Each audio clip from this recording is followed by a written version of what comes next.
Cumprimentamos a todos com a paz de nosso Senhor e Salvador Jesus Cristo. Estamos iniciando mais um EBD da TV. Eu sou o pastor Henrique, morava antes em Imperatriz, Maranhão, agora moro em Americana, São Paulo. Se você deseja nos convidar para estarmos aí, entre em contato conosco. Meu e-mail ainda é o mesmo, henriquelhas@hotmail.com. Meu telefone é o mesmo, DDD do Maranhão 99, telefone 991520454, que também é o WhatsApp. O telefone de minha esposa, irmã Edna, 19, DDD de Americana, e o telefone 984482187. Se você deseja nos ajudar, já estou há mais de 6 anos desempregado, não sou aposentado, então envie qualquer quantia para uma dessas contas. Aí temos a Caixa Econômica, temos aí o Banco Bradesco, temos o Banco do Brasil. Meu Pix está aí, 331-957-816-20, que é lá do Banco Bradesco Imperatriz, e é o meu CPF aí. Se você deseja entrar em um dos nossos grupos do WhatsApp, o grupo não é de bate-papo, é onde eu lanço os comentários da Escola Bíblica Dominical e também alguns lugares onde nós vamos pregar, nós colocamos lá e também disponibilizamos lá todos os slides que nós usamos aqui nos vídeos, os slides da lição da semana e também os estudos escritos. Os slides nós colocamos em PDF e também em PowerPoint e os estudos escritos da lição colocamos também em PDF e em Word.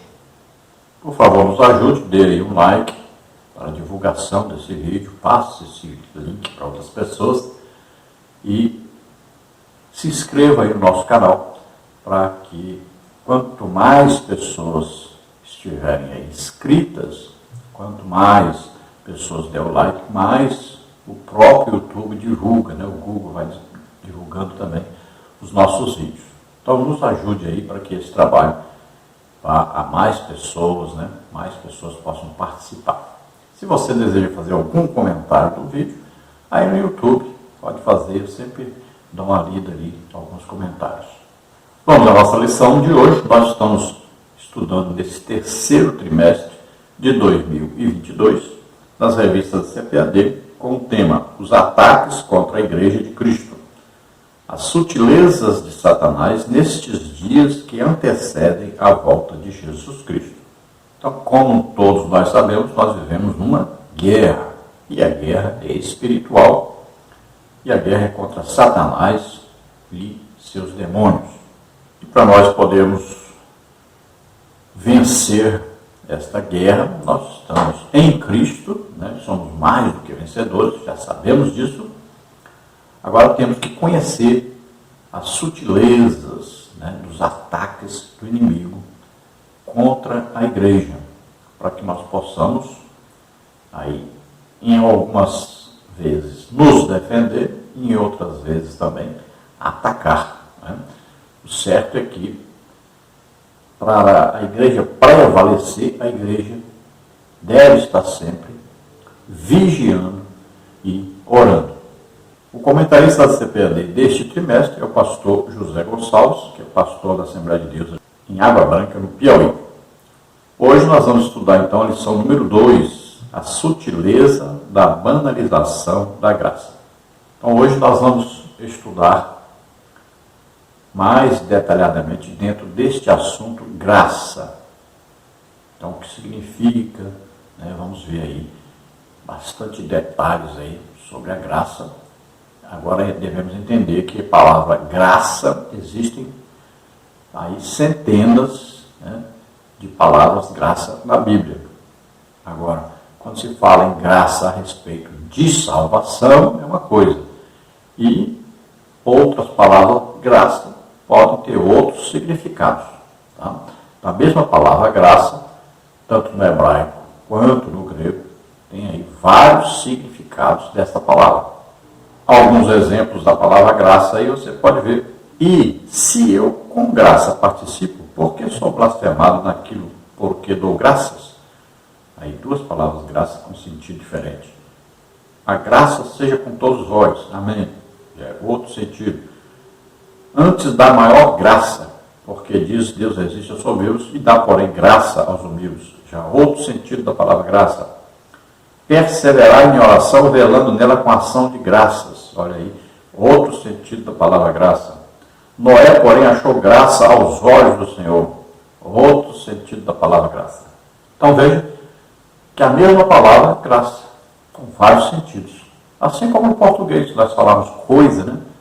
Mas a palavra coisa tem vários significados. Olha, a coisa está feia. Que coisa linda. Que coisa, menino. Esta coisa não vai ficar pronta? Coisa de louco. Cada coisa que acontece. Olha, sempre a palavra coisa com vários significados diferentes. Assim também é graça. A palavra graça na Bíblia tem vários significados. Então a lição de hoje, a lição número 2, temos aí os seguintes tópicos e os seguintes subtópicos. Vamos ver. No tópico 1, compreendendo a graça. Subtópico 1, a graça é divina. Subtópico 2, a graça é imerecida. No tópico 2, vamos ver a graça no contexto bíblico. Subtópico 1, a necessidade da graça. Subtópico 2, a extensão da graça. No tópico 3, nós temos a graça no contexto da reforma. Subtópico 1, a corrupção da doutrina da graça. Subtópico 2, a restauração da doutrina graça. No tópico 4, a graça no contexto contemporâneo. Subtópico 1, a graça barateada. Subtópico 2, o valor da graça. Então, para estudarmos sobre graça, a primeira coisa, entender aí o que é graça. E de já, eu te digo, graça nesse sentido de se alcançar a salvação pela graça, então significa Jesus Cristo e a sua obra salvífica. Isso aí é graça. Veja bem, é isso aí que está relacionado em Efésios capítulo 2, versículo 8, né? Pela graça sois salvos. Olha só. Então essa graça aí é Jesus Cristo vindo para a terra viver como homem, nasceu aqui como homem, viveu como homem, levou sobre ele nossos pecados, doenças, enfermidades e maldições. Então tudo que nos era contrário ele levou sobre ele e morreu a nossa morte, morreu em nosso lugar na cruz. E não nos esquecermos, ele ressuscitou. Então isso aí, esta obra que Jesus realizou, é a graça de Deus. Então é através disso que nós somos salvos. Agora, precisa de quê? Para nós entrarmos a essa graça, para nós termos essa graça em nossa vida. Precisa de fé. Então, nós vamos ouvir a pregação do Evangelho que vai falar sobre esta obra que Jesus realizou em nosso lugar, para a nossa salvação. Nós vamos ouvir, aí se nós acreditarmos, somos salvos. Se nós não acreditarmos, não somos salvos. É pela fé na pregação a respeito da obra de Jesus, porque a obra de Jesus é que é a graça. Pela graça sois salvos. Aí diz, por meio da fé. Então precisa de fé para podermos sermos salvos, entrarmos a essa graça. Para que essa graça faça sentido na nossa vida. Essa salvação que Jesus conquistou na cruz por nós. Agora, para nós entrarmos a isso, para termos isso em nossa vida, precisamos acreditar. Então, mediante a fé. Aí diz, não vem de vós. O que não vem de vós? Aí diz, não vem de vós, é dom de Deus. Então, olha só. Nós não fizemos nada para sermos salvos. Jesus é que realizou a obra. É Jesus que é a graça. E o dom de Deus, exatamente, é a graça de Deus. Então, olha só, é Deus que deu. E para nós é gratuito, né? Mas custou o sangue de Jesus, custou o sacrifício de Jesus em nosso lugar.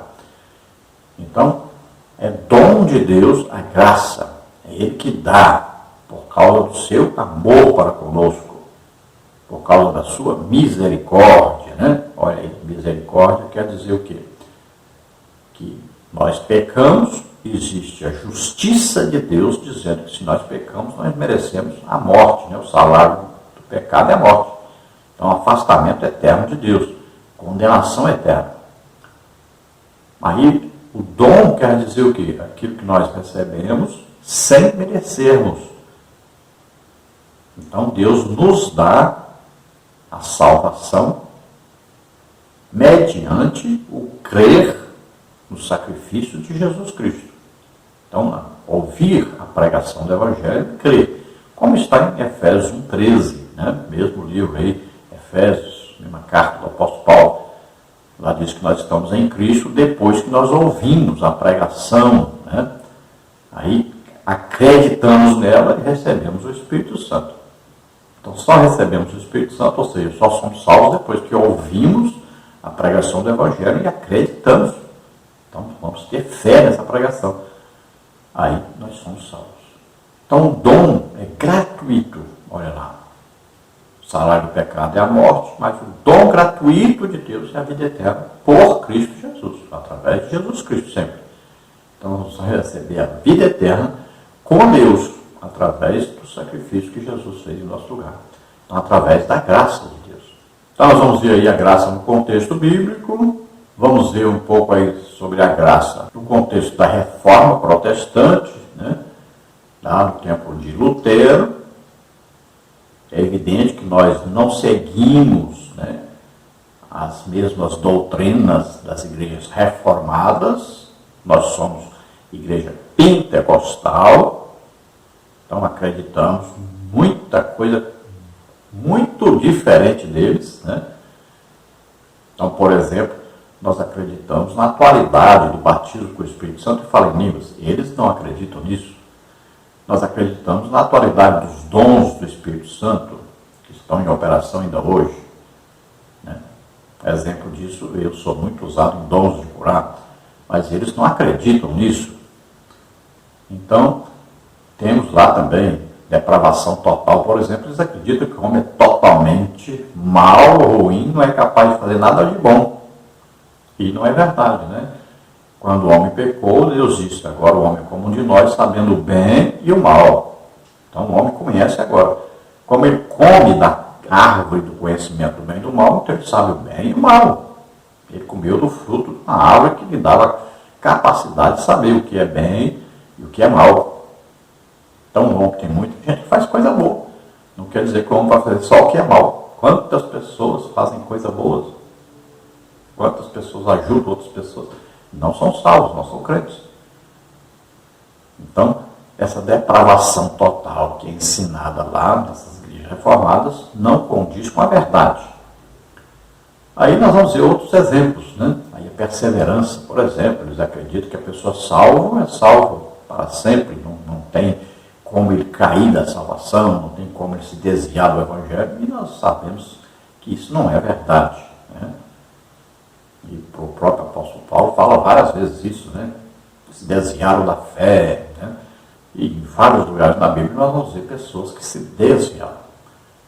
Ainda diz, ensino que a graça não pode ser resistida, porque existe aí uma predestinação que Deus já escolheu quem vai ser salvo, quem vai ser perdido, quem vai ser salvo, quem vai para o inferno.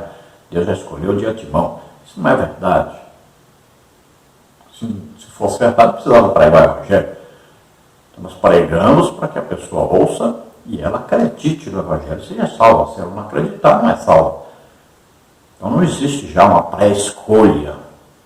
Deus apenas, porque como Ele conhece o futuro, para Ele tudo é presente, tanto faz o passado como o presente como o futuro, tudo para Ele é presente. Então Ele olha lá na frente e sabe quem já aceitou Jesus, quem já se converteu. Então conhecer de antemão não quer dizer predestinar a pessoa antes dela aceitar Jesus. Ela é predestinada à salvação depois que ele aceita Jesus como Senhor e Salvador, podendo também se desviar e perder a salvação. Então ela é predestinada desde que ela esteja em Cristo. Mais detalhes nós vamos ver durante a lição. Existem várias coisas, né, que lá nas igrejas reformadas está completamente errado. E nós vamos ver aí mais detalhes durante a lição. Vamos ver então a graça no contexto contemporâneo. E vamos ver que muitas vezes a graça aí é chamada barateada. Por quê? Porque perde o valor. Muita gente vive de qualquer maneira e acha que está tudo bem. Não, eu não perco minha salvação, posso fazer o que eu quiser. Por causa dos falsos ensinos, por causa das heresias, principalmente das igrejas reformadas. E vamos ver o valor da graça, né? Também, e muita gente também acha que todas as pessoas serem salvas, mesmo que estejam vivendo em pecado. Não, Jesus morreu por todos, então todos estão salvos, tanto faz se é bom, se é mal, se pecou, se não pecou, todos vão ser salvos. Né? Então existem aí várias maneiras de se entenderem sobre a graça, mas temos que ver como a Bíblia ensina sobre a graça. O textual da lição diz: porque pela graça sois salvos por meio da fé, e isso não vem de vós, é dom de Deus. Efésios 2:8. Então entenda bem isso aí, galera. Somos salvos pela graça de Deus. A graça é Jesus Cristo, vindo à terra, nascendo como homem, vivendo como homem, tomando sobre ele nossos pecados, doenças, enfermidades, maldições, morrendo em nosso lugar na cruz e ressuscitando. Isso é a graça de Deus. Então nós somos salvos por causa disso. Agora, é mediante a fé, ou seja, nós vamos ouvir a pregação falando disso e vamos crer. Aí sim somos salvos.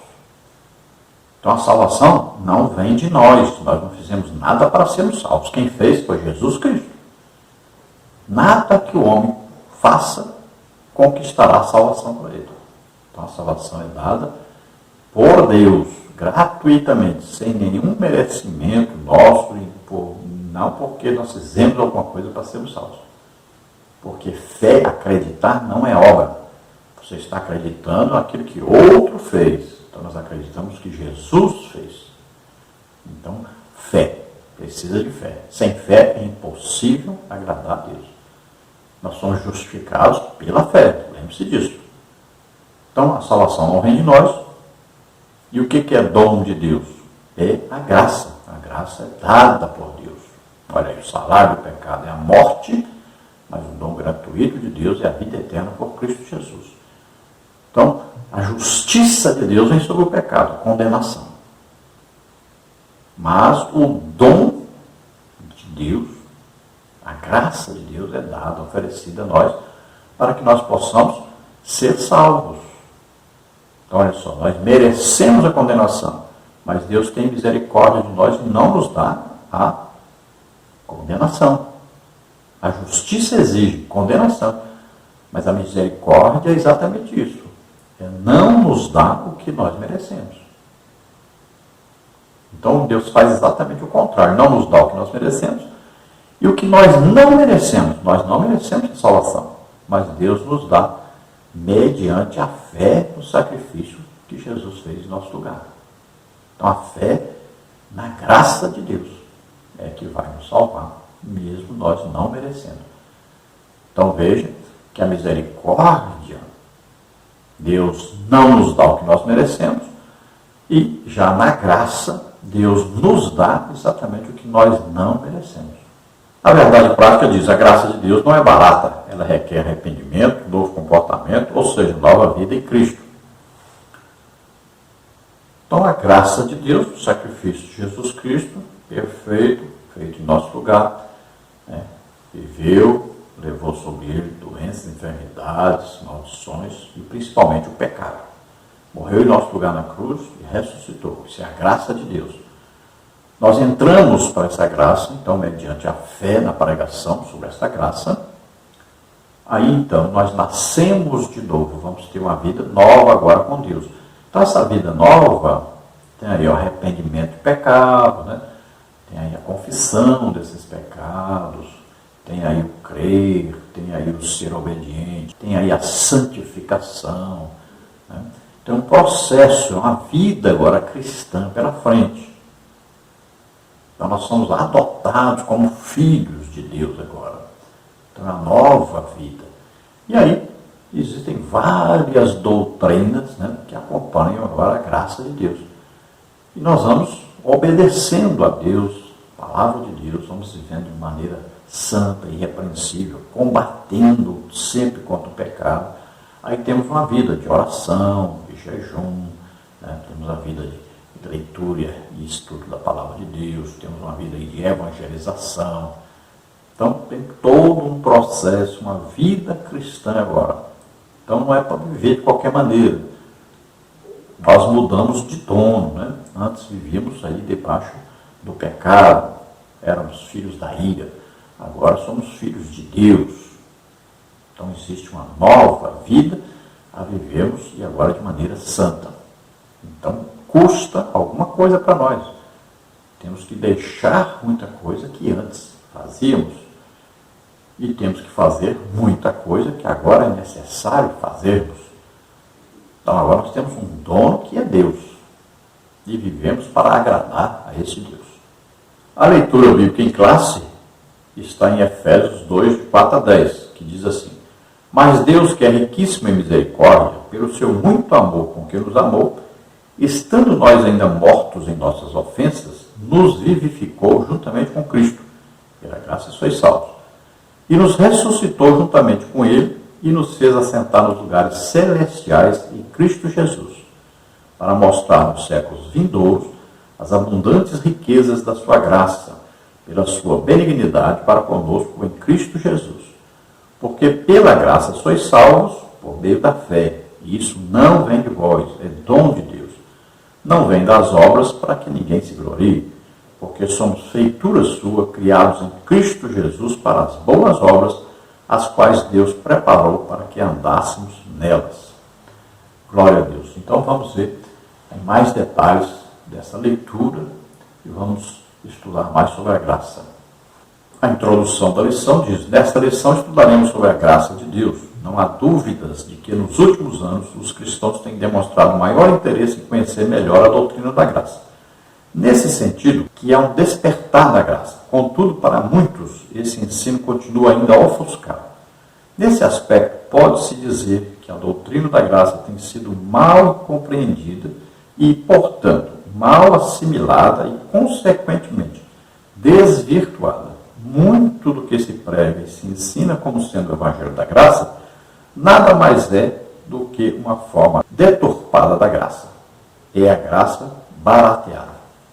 Então, apesar de haver maior estudo agora da palavra de Deus, né, muitos agora estão fazendo aí cursos de teologia, apesar disso, houve um barateamento aí da graça. Por quê?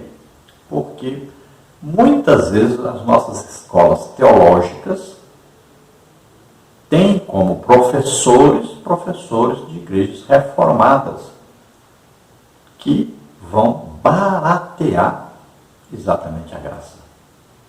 Vão ensinar de maneira errada. Então, uma doutrina terrível como essa, salvo uma vez, salvo para sempre, isso é terrível. Então, isso vai fazer com que a pessoa ache que possa estar no cabaré e mesmo assim está sendo arrebatado no dia do arrebatamento. A pessoa vai começar a achar que pode beber bebida alcoólica, pode fumar, pode prostituir, mesmo assim estará salvo. Veja só, porque um dia ele fez lá uma confissão diante da igreja ali. Veja só. Então, devido a esses falsos mestres, esses falsos ensinos, falsos apóstolos, falsos profetas, falsos evangelistas, falsos mestres, falsos pastores, devido a esses falsos ensinos, então pessoas têm considerado erroneamente o que é graça e o que significa uma vida cristã debaixo desta graça. E nós não estamos nem falando lá das pessoas lá do mundo, como por exemplo na Igreja Católica Romana, né? Que as pessoas acham, não, Deus é bonzinho, que vai salvar todo mundo, está tudo bem. E outras religiões. E existem, né, como esta mesma igreja e outras igrejas, existe aquela doutrina do merecimento. São as obras mortas, chamadas na Bíblia, são obras que são feitas para que as pessoas sejam salvas. Então elas acham mesmo, elas entendem assim, como se fossem salvas porque fazem alguma coisa. Por exemplo, porque dão esmolas, aí acham que são salvos por isso. E isto é um grande engano, um grande erro.